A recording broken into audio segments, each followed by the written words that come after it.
Madrid está lleno de lugares cargados de historia. Y de rincones ocultos a plena vista. Y alguien tenía que contarlos. Soy Lorenzo Gallardo. Soy David Botello. Y esto es El Punto sobre la Historia.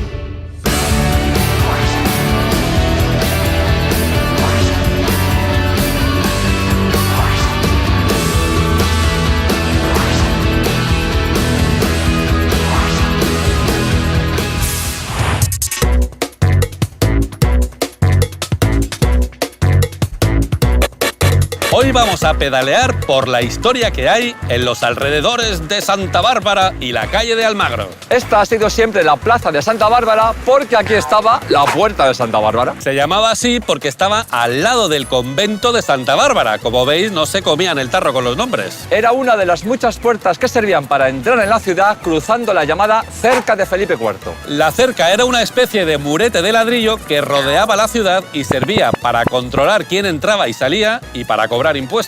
En tiempos de Felipe IV ya lo tenían clarísimo. Hacienda somos todos. La puerta de Santa Bárbara tenía un solo arco de ladrillo. Era tan cutrecilla que se le llamaba Portillo de Santa Bárbara. Cuando triunfó la gloriosa revolución que expulsó a Isabel II, la cerca de Felipe IV fue por fin derribada. Madrid creció de golpe y porrazo, literalmente. Lo que quedaba fuera de la cerca dejó de ser un arrabal y lo que había por estos pagos se convirtió en una zona de casoplones y palacetes. Y aquí estamos nosotros, si es que ya dejan pasar a cualquiera. ¡Empezamos! El punto sobre la historia.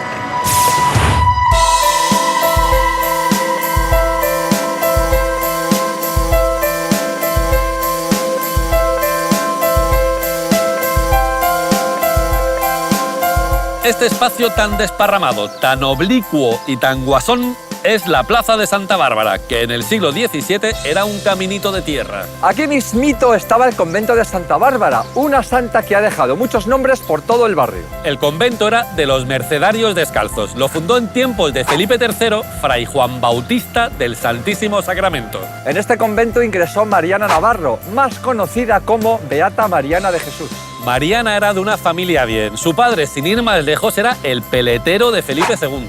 La niña quería meterse a monja, pero su padre ya la tenía prometida con un joven de la nobleza monísimo. Mariana, en lugar de huir de casa como cualquier joven rebelde, se desfiguró la piel del rostro. Lo cual no deja de tener su ironía porque era la hija del peletero, y todo esto para no casarse. No sabemos qué pensó el joven, pero seguro que fue algo así como: si se destroza la cara antes de casarse conmigo, casi que mal, ¿no? Su padre, claro está, se pilló un cabreo de estos de época, le pegó una paliza y la encerró en casa durante 11 años. Por fin Mariana salió de su cautiverio y se retiró como penitente a una casucha al lado de la ermita de Santa Bárbara que estaba aquí. Pronto comenzó a extenderse por Madrid la fama de sus visiones, milagros y profecías. Por aquí pasaron a verla un par de reinas, varios príncipes y un montón de gente del pueblo que la llamaban taumaturga madrileña. Fue tan popular que poquito después de morir, Felipe IV pidió que la beatificaran. Al abrir su sepultura, su cuerpo estaba incorrupto y flexible y desprendía un olor así como de santidad. Mariana fue nombrada copatrona de Madrid junto a San Isidro. Su imagen custodiaba una de las caras de la antigua Puerta de Alcalá. Su cuerpo incorrupto se conserva todavía en el convento de Don Juan de Alarcón, justo detrás de la Gran Vía. Y así ha sido la historia de Mariana, la hija del peletero. Habría que hacer una precuela o algo. Santa Bárbara es un punto.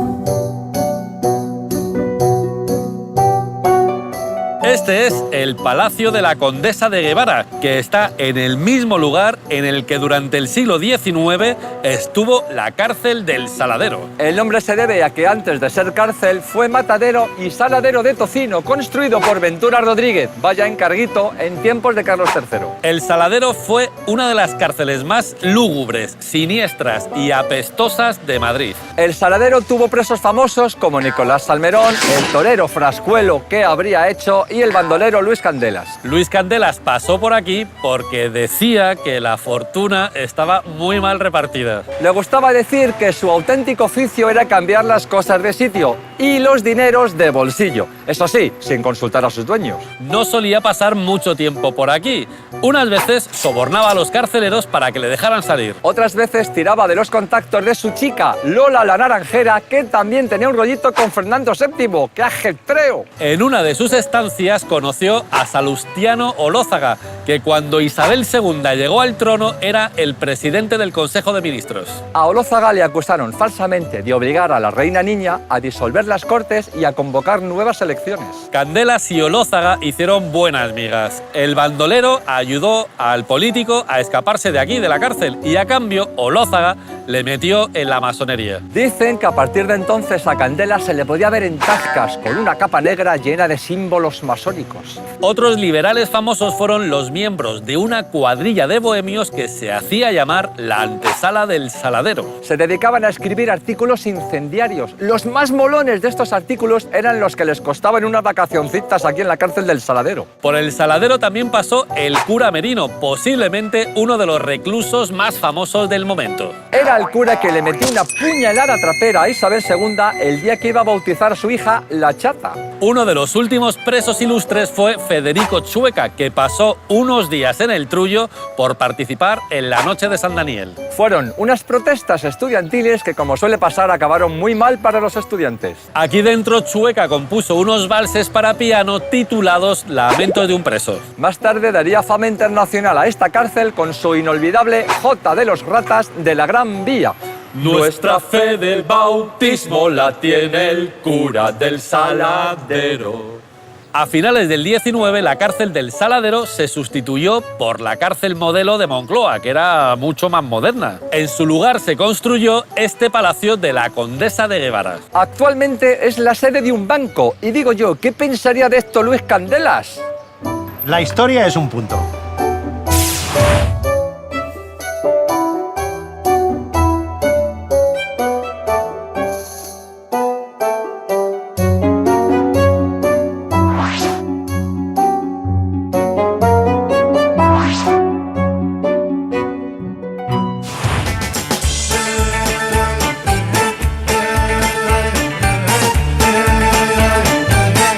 A finales del siglo XIX y principios del XX existió aquí, exactamente más o menos, un circo con nombre de descubridor, el Teatro Circo Colón. No sabemos si el nombre era porque tenía forma de huevo como el huevo de Colón. En aquellos años el Circo Colón era la alternativa popular al Circo Price, que era mucho más aristocrático. Entre los artistas que conmovieron al público madrileño en la pista central del Colón estuvieron Mr. Papus, el inigualable ayunador de la urna, un fakir capaz de permanecer sin comer ni beber durante 8 días consecutivos. el misterioso Onofroz, un sugestionador capaz de hipnotizar a medio circo y someterlo a su voluntad. La Condesa X, una domadora que se adentra sin miedo y sin antifaz en la jaula de los leones. El biógrafo Lumiere, una portentosa exhibición de películas, fotografías en movimiento. la señora Barcarronov, la impresionante domadora de perros. Pero nuestro número favorito en el Circo Colón es El payaso Tonino. Tonino fue padre de los no menos populares Popov y Teddy, que a su vez eran los tíos de los payasos de la tele. ¡Como Chanuchele! Y el mayor espectáculo de todos, las pantomimas acuáticas y las nadadoras. Unas bellas jovencitas que enamoraban al público de todas las edades con sus piruetas en el agua al compás de la orquesta. Las malas lenguas aseguran que la troupe de nadadoras se disolvió porque todas las jovencitas se fueron casando con los jovencitos ricos de la zona. El Colón atravesó una mala racha y pidió ayuda a una ricachona a quien se le ocurrió los jueves de moda del Colón. Dicen que aquella primavera hubo más escotes pronunciados que ninguna otra temporada. A la buena señora se la llamaba Isabel la Católica porque era la protectora del Colón. ¡Qué fuerte, qué fuerte, qué fuerte! La historia es un punto.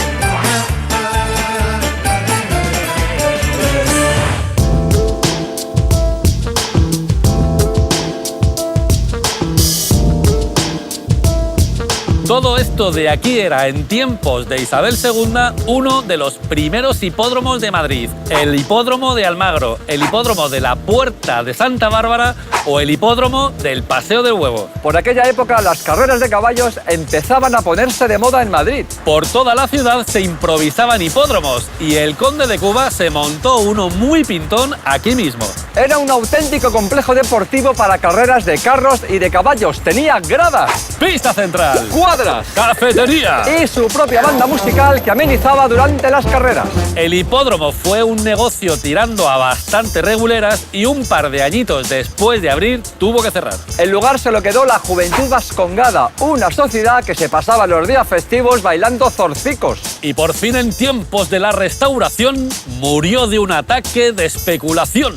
Y Madrid siguió creciendo sin pon. El punto sobre la historia.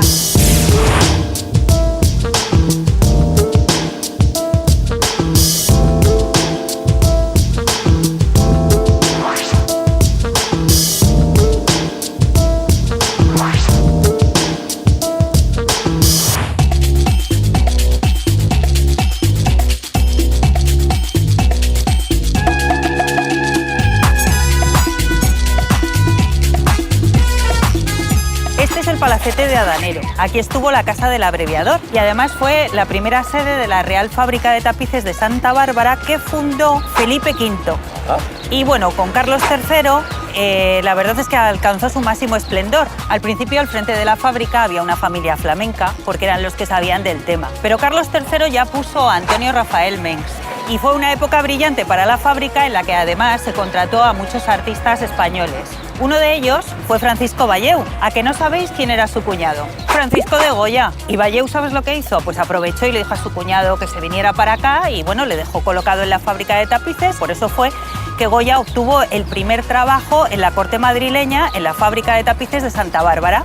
Aquí estuvo bastante tiempo, cuando la sordera ya le alejó definitivamente de este trabajo. Y en este tiempo pues hizo como unos 60 cartones que sirvieron para decorar, para hacer tapices que decorarían las estancias de Carlos III y también las habitaciones de los que entonces eran los príncipes de Asturias, Carlitos y María Luisa, sus habitaciones en los palacios del Escorial y del Pardo. Carlitos, que es el futuro Carlos IV, claro. Correcto. Los cartones son pues todo un entrenamiento para Goya en el terreno pictórico, porque aprovechó para hacer composiciones bastante innovadoras, rompedoras, incluso con sentido del humor. Si hiciéramos una lista de éxitos de los tapices de Goya, en los 5 primeros puestos yo creo que estarían La gallina ciega, La vendimia, El quitasol, El pelele y El columpio. Preciosos todos, además. Se pueden ver en el Museo del Prado, pero no siempre ha sido así, porque cuando los llevaron allí, al principio pues los enrollaron, los guardaron muy bien ahí en un sótano y la verdad, no se dieron cuenta de que tenían entre manos verdaderas joyas. Ya por fin alguien se dio cuenta y dijo, esto hay que exponerlo al público. En tiempos de la regencia de la segunda María Cristina, la de Habsburgo, las paredes del edificio empezaron ahí a resquebrajarse, el edificio amenazaba ruina y decidieron trasladar la Real Fábrica de Tapices de Santa Bárbara a donde está ahora, que es enfrente de la Basílica de Atocha y del Panteón de los Hombres Ilustres. La fábrica, la de Santa Bárbara, la conocéis. La hemos conocido. Está en uso, se siguen haciendo tapices y alfombras de manera artesanal y además es que se llevaron los telares que aquí utilizaban y los siguen utilizando. Claro, esto significa que tardan como un año en hacer 1 metro cuadrado de tapiz. Ahí es nada. A los que estáis en casa, si no conocéis la Real Fábrica de Tapices de Santa Bárbara, ya estáis tardando. Y acordaos de este dato. Los orígenes fueron en un edificio que estuvo justo aquí. La historia es un punto.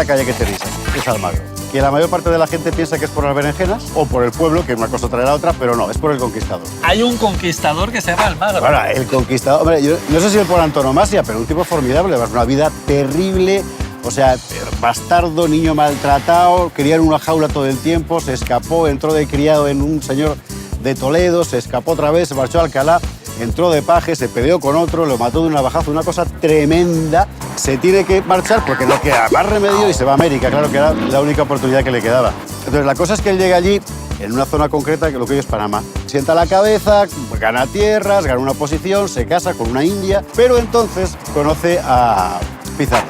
Y empiezan a llegar noticias en ese momento a Panamá de un mundo misterioso lleno de oro que llaman el Virú, que es lo que hoy conocemos como Perú. Monta una sociedad con Pizarro y con un tercero, con un cura, que es el que se va a encargar de poner el dinero, y empieza la aventura. Al final consiguen encontrar ciudades muy completas, con buenas murallas. Era ya el Imperio Inca. Se pelea con Pizarro por el sitio de territorio que le toca. Le toca el norte de Chile. Es un infierno, o sea, los Andes, nieve, la gente se muere. Llegan, cruzan. Según cruzan, le mandan aviso de que el rey ha señalado ya los límites jurisdiccionales de cada cual y tiene que volver a Cuzco. Y lo que hace es lo siguiente. Como esto funcionaba como empresas y los exploradores, los conquistadores, se habían endeudado para pagar sus armas, coge Almagro todos los papeles donde estaban todas las deudas de toda su expedición y delante de ellos hace ras, la rompe, le perdona todas las deudas a todos y vuelve al Cuzco. La cosa es que Almagro llega cuando cree que por fin tiene la jurisdicción asegurada, llega a Cuzco y lo que se encuentra allí es un pandemonio formidable. ¿Por qué? Pues porque Pizarro, a su vez, también tenía sus obligaciones con su gente y en particular con sus hermanos, que no quieren ver a Almagro en Cuzco de ninguna manera y empieza una guerra entre los españoles del Perú, no de los españoles con los indios. Pierde Almagro, quedan presos y Gonzalo Pizarro le odiaba tanto que le estranguló en la celda. Y se lo carga el hermano de Se lo Pizarro. carga el hermano de Pizarro, Gonzalo. En fin, mira, Almagro yo creo que hoy hay que recordarlo como el tipo que en una situación absolutamente trágica coge las deudas de todos sus hombres que debían de ser un potosí. O sea, caballos, armas, comida, todo, y las rompe para que le puedan acompañar libre a Cuzco. Es un gesto extraordinario. La calle Almagro es un punto.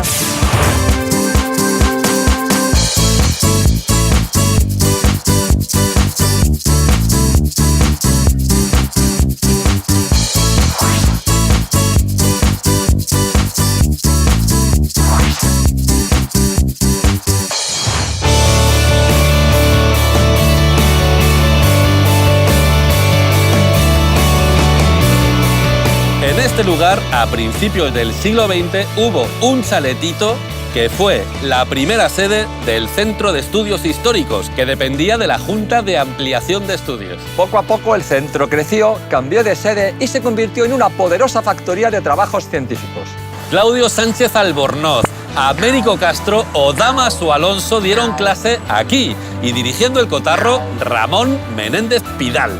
Don Ramón era gallego de nacimiento, pero asturiano de adopción. En lugar de jugar a polis y cacos o indios y vaqueros, don Ramón jugaba de niño a liberales y carlistas. Toma, toma, liberal, probarás el poder del derecho divino de la monarquía. No, no, no, carlista retrógrado. Toma, vas a acabar la libertad inherente del ser humano. Toma. Tenía que ser un chaval rarito. Cuando se vino a Madrid, en lugar de salir de marcha, se sacó la cátedra de Filología Románica. Un buen día, don Ramón acudió a un congreso donde se atacaron las ideas feministas de Concepción Arenal. Una tal María Goiri, de 18 añitos, salió a defenderla con vehemencia. Su intervención fue ovacionada por todo el público. Y claro, don Ramón le dio tal cupidazo con ella que no les quedó otra que casarse. En vez de irse de viaje de novios al Caribe, como todo el mundo, pues ellos se fueron a Castilla la Vieja a recorrer la ruta del Cid.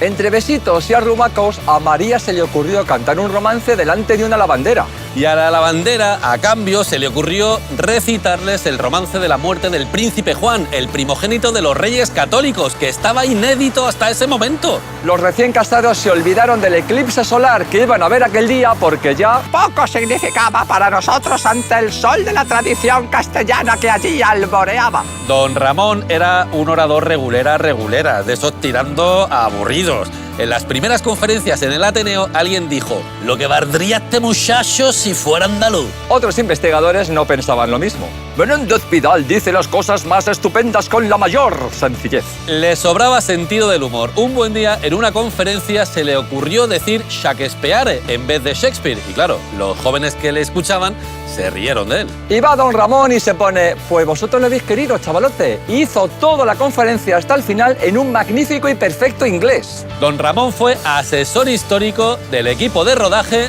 de la película El Cid, de Anthony Mann. Hay un montonazo de fotos en las que se ve a don Ramón charlando con el equipo técnico, con Charlton Heston, con Sofía Loren. Tenía una salud de hierro. A los 80 años, Gregorio Marañón le hizo un chequeo. Doctor, ¿cree que viviré 16 años más? ¿Por qué lo pregunta? Porque tengo proyectos que me ocuparán todo este tiempo. Y a los 90 y tantos, nada menos, le dijo a Dámaso Alonso: ¿Sabe usted que he vuelto a comprar libros? Creía que me iba a morir y dejé de comprarlos, pero como veo que no me muero, ¡he vuelto! Cuando cumplió los 99 años, unos amigotes le regalaron un trozo del cráneo del Cid. Dicen que lloró con el hueso en sus manos y lo besó. Fue desde luego el mejor regalo de su vida. Y cuando faltaban 4 meses para cumplir los 100 años, le dio por morirse. Era un enamorado de la historia que supo conjugar como nadie la pasión y el rigor. Por eso, don Ramón, nos cae usted francamente bien. El punto sobre la historia.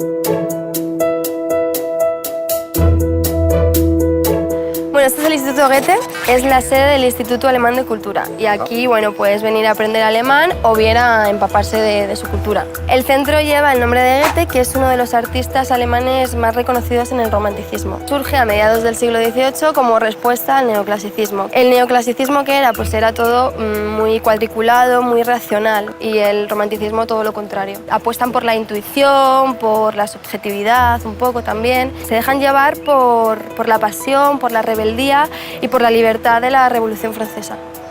Goethe era superdotado. ¿Ah, sí? Sí, estudió lenguas, geología, medicina, derecho, y también era novelista, poeta y dramaturgo y científico germánico. Fue el artista alemán que más influyó en el romanticismo de su país. Él se enamoró de una jovencita mientras estudiaba derecho y la jovencita era hija de un banquero. La diferencia social que había entre Goethe y su novia hicieron que los padres de la novia prohibieron la boda. En su novela Werther, el protagonista se enamora de un amor imposible, de una mujer prometida. Sufre tanto y es tan difícil de gestionar sus sentimientos que llega a suicidarse con una pistola. La novela tuvo tanto éxito que Werther se puso de moda y podemos decir que era la Werthermanía, ¿no? Y un dato muy curioso es que se dice que Napoleón, unos años después, llevaba consigo mismo siempre un ejemplar. Pero los críticos dicen que su mejor novela fue Fausto, que es un clásico en la literatura universal. Que por si no sabéis de qué va Fausto, Fausto hace un pacto con el diablo para que le devuelva su juventud a cambio de su alma. A pesar de que acabó siendo muy famoso y con mucho prestigio y ganando posiciones sociales, tomó una decisión que fue un terremoto social. Se casó con su sirvienta. O sea que todo lo que le había costado alcanzar esas posiciones... Se lo cargó. Y lo pierde Sí. por algo tan honesto como el casarse por amor. Claro. Y sin embargo, a partir de ese momento empezó a circular una anécdota muy curiosa. Él iba andando con Beethoven y se encontró de frente con la emperatriz y su familia. Entonces Goethe se paró, les dejó paso y se quitó el sombrero, pero Beethoven siguió para adelante con su sombrero cortando un poquito el paso a los nobles. Y fue la familia real la que le cedió el paso a Beethoven. Beethoven le esperó unos metros más adelante y cuando llegó Goethe, pues Beethoven le echó una bronca monumental por el comportamiento tan humillante que había tenido. Esta anécdota no está demostrada que haya ocurrido de verdad, pero digamos que demuestra cómo funciona la sociedad. Os animo a que vengáis a visitar el instituto, a que os empapéis de la cultura alemana y sobre todo a que leáis el romanticismo, que creo que es algo muy divertido y muy interesante. Goethe es un punto.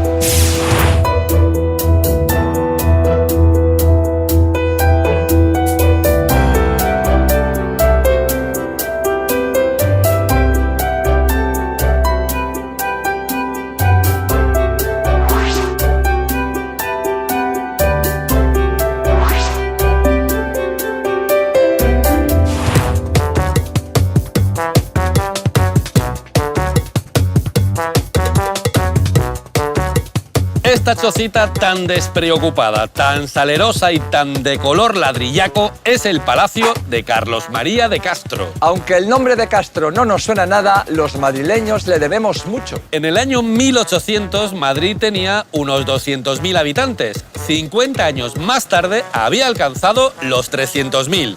Y no era plan. La ciudad no podía crecer por culpita de la cerca de Felipe IV, el murete que cerraba Madrid. Y no era plan. Con tanta gente acumulándose, la ciudad era peligrosa, olía mal y daba problemas de salud. Y no era plan. El gobierno de turno se dio cuenta de que igual no era mala idea dejar crecer la ciudad. Claudio Moyano, el de la Cuesta, que entonces estaba de ministro de Fomento, le pasó el marrón a Castro.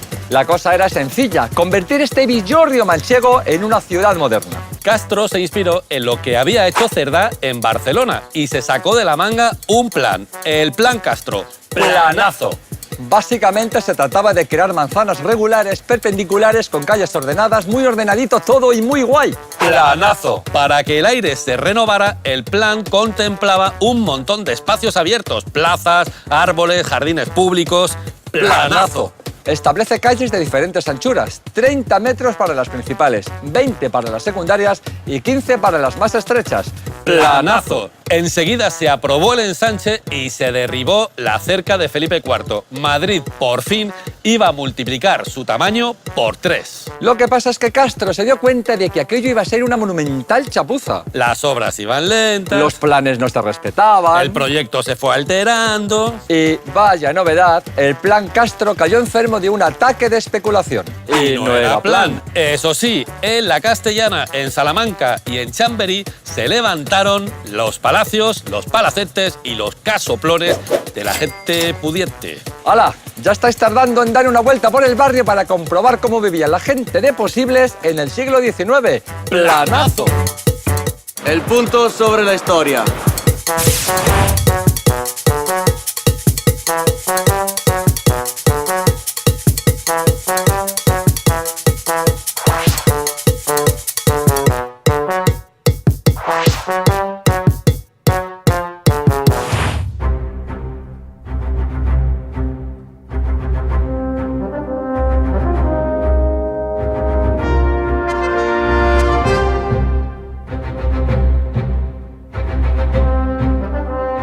Este lugar tan celuloide, tan fábrica de sueños, tan luces, cámaras y acción, es la sede de la Academia de Cine. Os vamos a contar el nacimiento de la Academia de Cine como si fuera una película. Secuencia 1. Interior día. Restaurante Opazo de Madrid. El productor Alfredo Matas convoca a un grupo de personalidades del cine español. Luis García Berlanga, Carlos Saura, José Sacristán, Charo López, el montador Pablo González del Amo, el músico José Nieto y muchos más. De esta reunión de amigotes surge una asociación avalada por las firmas de 87 profesionales del cine español. Secuencia 2. Interior día. Rueda de prensa. Ha pasado un año y la Academia de Cine se presenta ante la opinión pública. Quieren conservar y difundir el patrimonio cinematográfico español, promocionar el cine y crear unos premios. ¡Los Premios Goya! El cine español nació en 1897 con la película Riña en un café de Fructuoso Gelabert. Nuestra primera película sonora fue El misterio de la Puerta del Sol, de Francisco Elías Riquelme. Nuestro primer éxito internacional fue La aldea maldita de Florian Rey, que arrasó en París. También se estrenó en París y al mismo tiempo Un perro andaluz, la impresionante película surrealista de Buñuel y Dalí.